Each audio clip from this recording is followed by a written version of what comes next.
Hey everyone, welcome back to this channel. Today we're tackling a cosplay challenge that almost drove me insane, Gepard's jacket. This suit turned out to be my most challenging build yet, and let me tell you why. Buckle up because we're about to enter the world of Gepard's proportions. Let's take a look at all the challenges this suit has to offer. This guy is pretty buff. His shoulders are very wide and angular. He doesn't do much damage though. He's got a waist that many women would be jealous of.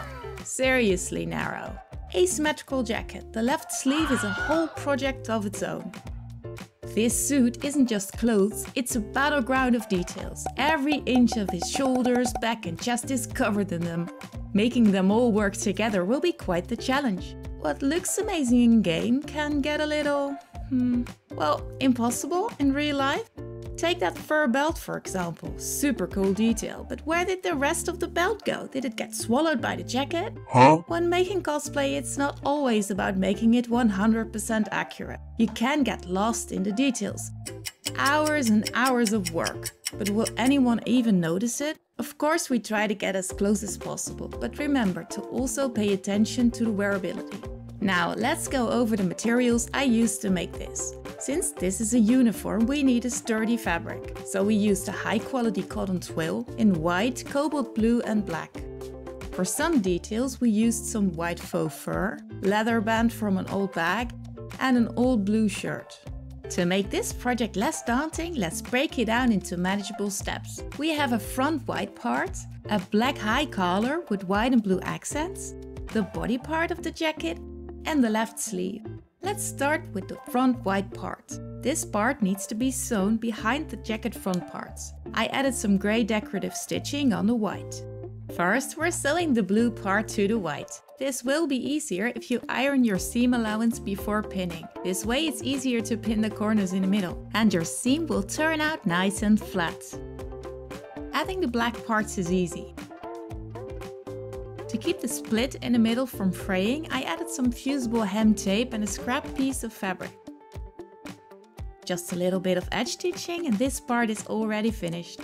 Now let's focus on the black high collar with white and blue accents. This collar is very narrow, but the collar edge is wide and stiff. That's why I'm also using fusible hem tape for this edge. Holding the edge like this adds bulk to the collar, making the edge look twice as wide. For easy closure at the front, we used the blue and white stripes to hide some Velcro. The collar is finished. Time to tackle some real challenges.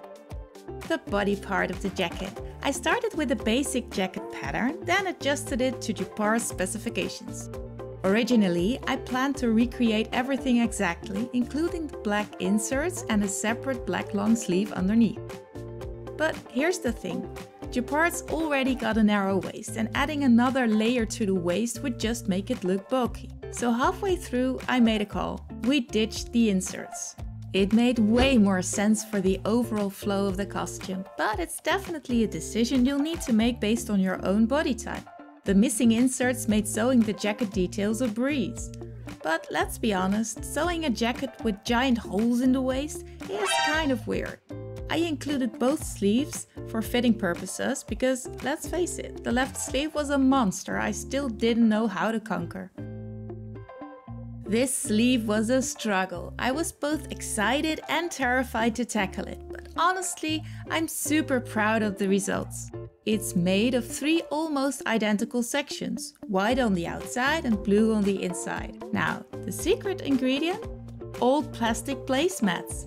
I sewed them into each section for structure. But here's the problem. When moving, the sections wouldn't move together. It looked like 3 mismatched parts. It took a lot of trial and error to figure out how to connect them so they flowed smoothly. It was a battle, but we conquered it. Once the main jacket was done, we added the front white panel and the black collar. The leather straps on the back and the blue strips of fabric were added. We sewed on more details and some more details. We also included Velcro spots where we can attach the EVA foam details. These details will be coming soon to our channel. And that's it for the jacket, but wait, there's more to come. Gepard's iconic cape for example, and I promise you won't want to miss it. So smash that subscribe button. Thanks for joining me on this wild ride. What do you think of Gepard's jacket? Let me know in the comments below. Let's keep making cosplay together. See you next time!